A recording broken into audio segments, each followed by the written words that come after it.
everyone, and thanks for tuning in to this episode on the Fashion Fables podcast. Today, I am welcoming Olivia onto the podcast, lifestyle and fashion blogger who I am super excited to chat with. Olivia, thanks so much for joining me. Thank you for having me. Of course. So, first, if you could just introduce yourself and tell us a little bit about what you do. Yeah, so my name's Olivia. I am a marketing research graduate at Michigan State. I got my undergrad in marketing there, just graduated last spring. And I am currently living in Michigan.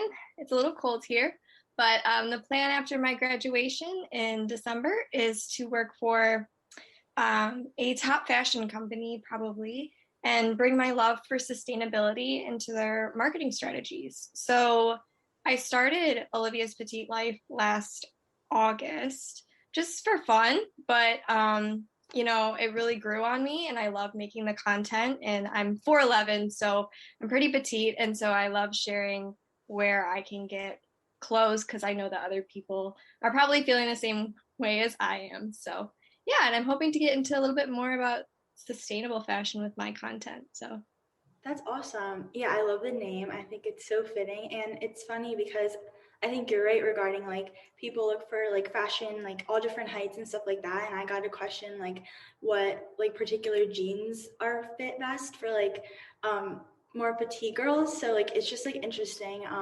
So I think that you definitely will be a resource for others as well as yourself doing what you love. So can you describe some of your international experiences in fashion? yeah, so I lived in Germany for 3 years for my dad's job transfer.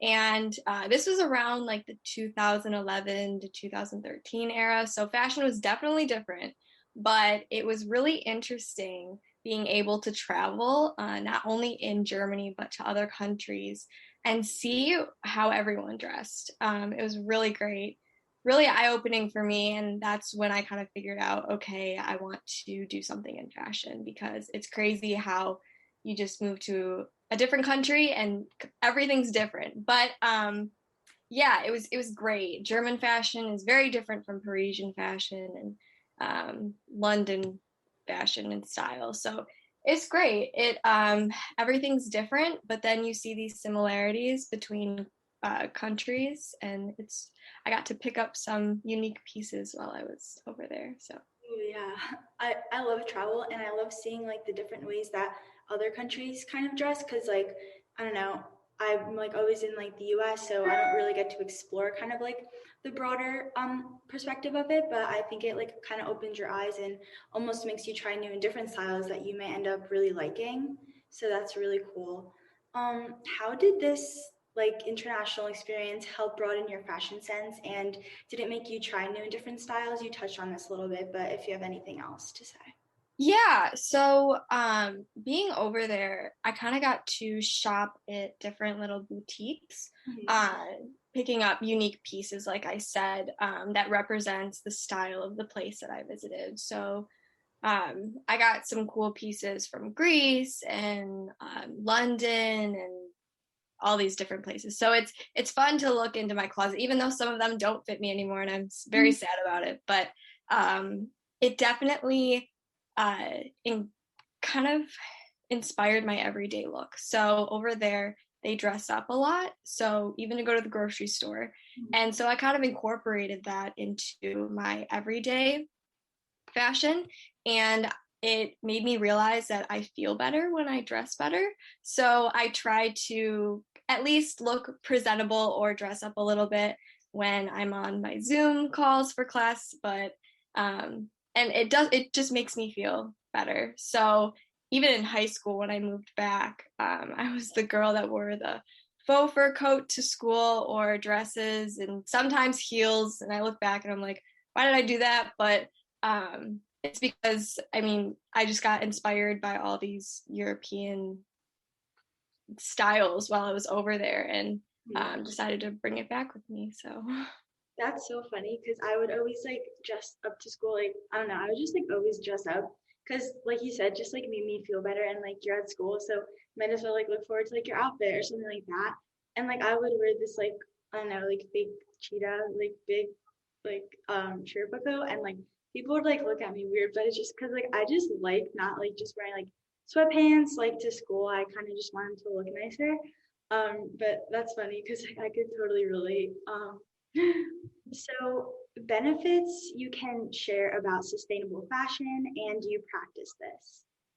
Yeah, so I would say the top one is just buying staple pieces that are high quality and you know that they're never going to go out of style. So just really classic, timeless pieces because a lot of the time it's just very trendy fashion that's going on, and the trend will be out in a couple of months when it's oversaturated and everyone's wearing it and Yeah. you feel almost basic. Mhm. So but so I don't get me wrong, I do love a good trendy piece, and but I try not to make it so I always buy these trendy pieces, just maybe some of the ones that I really love, Yeah. and just make sure to have a really solid staple wardrobe so you can kind of put all these different outfits together with what you have, and then you can buy those unique pieces to spice up your outfit. Another thing I really love doing that's sustainable is buying secondhand and as well as selling secondhand. So I sell a lot of my clothes on Depop, and I also buy a lot of clothes on Depop. And it's hard to shop on there because they may not have your size or exactly what you're looking for, but sometimes you find gems that are hardly worn and for a lot cheaper. I got this really, really adorable Free People romper over the summer, and I got it for probably a third of the price, and it was brand new, and that was like crazy to me. So it's almost buying what people bought, and it's sitting in their closets, and you know you're putting it to use. So Mhm. definitely I would say as much as you can shop secondhand. I know that not everyone's into it, but even if you're getting rid of your clothes, you know, donate them or even try and sell them because you never know. Someone might really, really love what you're ready to give up. So, Yeah, and adding to that, I actually like a few months ago I started like a Poshmark just because I have a bunch of clothes and I don't always want to just throw them away. So instead of doing that, I like sell them, and it's honestly like just a great way to make a little extra money and like get rid of your clothes, and you know someone else is gonna be using them. It also makes you kind of feel like an entrepreneur, like shipping it and stuff like that. So it's fun. And yeah, I don't know. I would say that I've tried like buying like resold clothes and stuff like that, and I feel like it's a hit or miss thing for me. Like sometimes I find something, but other times it's just like you have to really pick through it. But yeah, I guess it depends on the person. But I definitely think that is a good way to shop and be sustainable. yeah, definitely. Another thing that you mentioned is making money, right? So, Yeah. the thing that's sitting in your closet that you maybe bought and you thought you were going to wear, but you never did, you can sell it and get a little bit of money, right? You may not get the amount that you bought it for. So then you can put it towards, you know, something else that you want to buy. So, Exactly. And then going back to the international fashion. So what are some international fashion trends? yeah. So I would say the typical European outfit is just classic dark jeans, a solid structured top or sweater, and then an oversized coat or trench coat, and then a bag. And they really switch it up. So you can it's different sweater, different top, different colors, but that I think is the main. It's just a very classic, uh, very put together and effortless look. They do have really unique pieces that they wear as well, but they add to them to accessorize. So, but also I've like because of social media, a lot of the trends in that are international right now are in the United States, which is kind of cool. So when I lived over there, I couldn't shop international when I lived in the United States.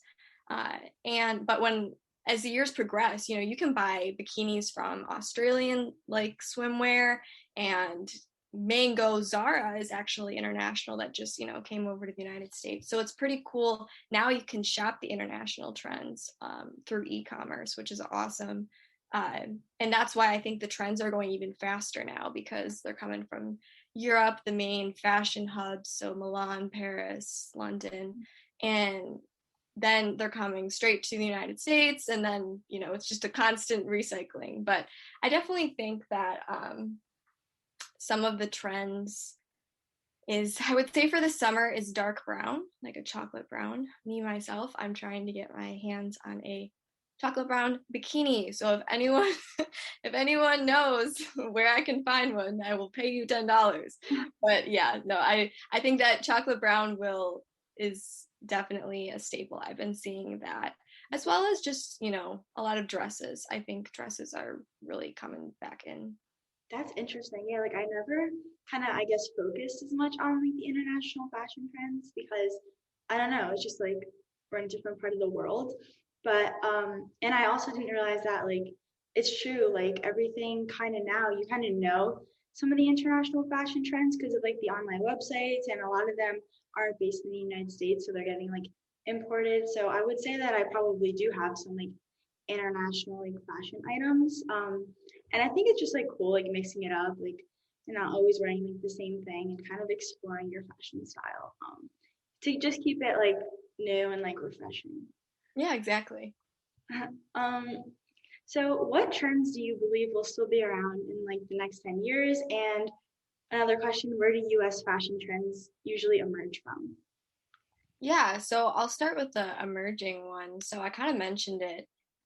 I noticed when I lived in Germany, I don't know if you remember Timberland boots when they were a trend. I'm not sure how long ago, but when I lived there, they were all wearing them, and I had never heard of Timberland boots before, Yeah. but I thought it looked cool, and so I was like, okay, I'm gonna get myself a pair. So then when I moved back to the United States, I wore them at high school, and people were like, why are you wearing those boots? Like, that's boots my dad works in and stuff like that. But then a couple of years later, it, you know, they were everywhere. So it was just interesting to see like the lag. But like I said before, I think it's faster now, coming from um, the fashion hubs, and definitely also celebrities. A lot of US fashion trends come from the designers who style these celebrities, and then companies make clothes based on the different top luxury designers. But as for trends in the next 10 years, I have started to see low rise jeans coming back.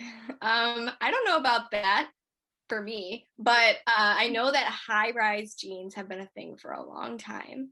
And I think, I don't know, some people might be getting sick of it. So I have seen low rise jeans come back in. Not sure how long that one will stay. Definitely more vintage and secondhand. So kind of recycling the trends. I know my mom always tells me, oh my gosh, that is what I like. It's kind of a revamped version of what I used to wear back in the day. I should have kept what I had, but I didn't think it was ever going to come back in fashion. So I think it's just going to be that recycling of old trends, but revamped, that we never really thought would ever come back. And then another thing I really think is technology might be incorporated into our wardrobe in some way. I don't really know how, but just because everyday technology just gets even more intertwined with our everyday life. So who knows, maybe we'll have shirts that have pockets specifically with chargers for our phone. Who knows, right? Like, I don't know. I think everything's moving more to everything being technology based. So maybe that. And then as well as like secondhand, I would say probably renting and borrowing clothes, because maybe you don't want to pay a full amount, and you only want to wear it for a certain event or just for a certain time, whether it's trendy or not. I know for me, from marketing research, consumers like wants change every single day based on anything. So it's really interesting to see the fashion trends change so fast now. And I think that renting and borrowing clothing from companies, maybe they'll create some sort of renting service. I think there already are a couple that do renting luxury clothes, I think, for dresses and things like that. But I think it'll be more of a normal thing. Okay. Yeah, I agree with the whole technology thing and like you literally never know. And I feel like trends change so fast and sometimes people are so stuck with kind of like wanting to stay like with the fashion trends and wanting to buy like kind of what is in, but then like I don't know, like a few months later, like it's just not in, and it's almost as if like people are just buying it to kind of I don't know, not so impress others, but kind of just do what like the rest of society is doing, and that's why I feel like you should just if you like the trend, then like go ahead and buy it, but I don't think you should necessarily like just like go out and buy it because it's like so called trendy, because like you're in one way you're kind of wasting money and in another you're not really wearing what you want to wear, just kind of wearing what you're kind of told. Exactly. Some of the trendiness definitely has to do with a bit of status, right? Yeah, So, if you have the latest purse that's in trend, maybe a little expensive and out of your budget, but you bought it and you want everyone to know. And then who knows, it's out the next month and you don't know what to do with this purse now. So I totally agree with that. exactly. And any tips you may have for someone looking to find new styles to wear but may just not know where to start? Yeah, I go through this sometimes, and what I do is I look at celebrities or even influencers that I really love their style, and I sometimes they don't tag where they get their clothes, but I do a lot of screenshots and I figure out, I do a lot of research on Google to figure out where they buy their clothes or who gifts them their clothes, and maybe even just going on websites you never would think of finding clothes. Like I remember shopping at Abercrombie when I was in middle school, but they did this whole revamp and they actually have some pretty good like clothes now, which is surprising. And it's not what I remember. So I would have never thought to go on Abercrombie.com until I just saw someone wearing a shirt and I was like, oh, where is that from? So maybe if you see someone wearing something that you really like, um, even if you don't think that you can rock it, honestly, I think anyone can rock anything. You just need to be confident. And if Yeah. you really love it, why not? But I would just say ask them, right? The worst thing they can do is ignore you or not reply to your comment. But I've commented on so many, or even sent direct message to either influencers or just people I follow that I really like their clothing, seeing where they shop and kind of going on there. Google is your best friend. Just Googling a bunch of different, and Pinterest. I love Pinterest. Mm-hmm. Um, so that's what I would say. Me too. I think it's just about kind of like not being afraid to reach out. People more times than not are willing to help. And if you're kind of complimenting like what they're wearing, I'm sure that they're gonna be, willing to share it. And if not, there's like the internet is such a big thing. There's so many resources out there. You can literally search anything like most trendy like or like fashion styles in like fall 2021, and I'm sure so much will come up. And I think it's just like a matter of you can like someone's style and then kind of make it your own. So like not necessarily copying, but kind of getting inspiration from and then building off of that. That's usually like what I like to do. I also love Pinterest a lot because I don't know, the stuff on there is just very unique and not as like basic as sometimes other platforms. So I think those are all great ways to find a style that you like and just kind of build off of it. Exactly. You don't really need to have someone's style. So if you see, like you were saying, an influencer, maybe you pick a top that you really like from them and like a bottom from somewhere else that you really like and just really make it your own. And I think that, uh, pick some trendy pieces that you like, but only ones that you think, you would really, really want. And that's actually your style, like you were saying before. And just like make your own unique style. I don't think anyone needs to be in any category for fashion. That's what's so wonderful about the fashion industry is you could have your complete own style and it's completely yours. So, I agree. And finally, Olivia, what are some ways to get in touch with you and just keep in contact? yeah, so my Instagram account is at Olivia's Petite Life on Instagram. And you can come and follow me and my journey on sustainable fashion or just petite fashion or just bugging everyone with what I've bought lately. And Yeah, follow me, I'll follow you back. And if you have any questions on marketing, masters, or anything sustainable fashion, eco-friendly cooking, things like that, just please don't hesitate to reach out, because I love hearing from absolutely everyone and anyone. So Awesome. Thank you so much. yeah, thank you.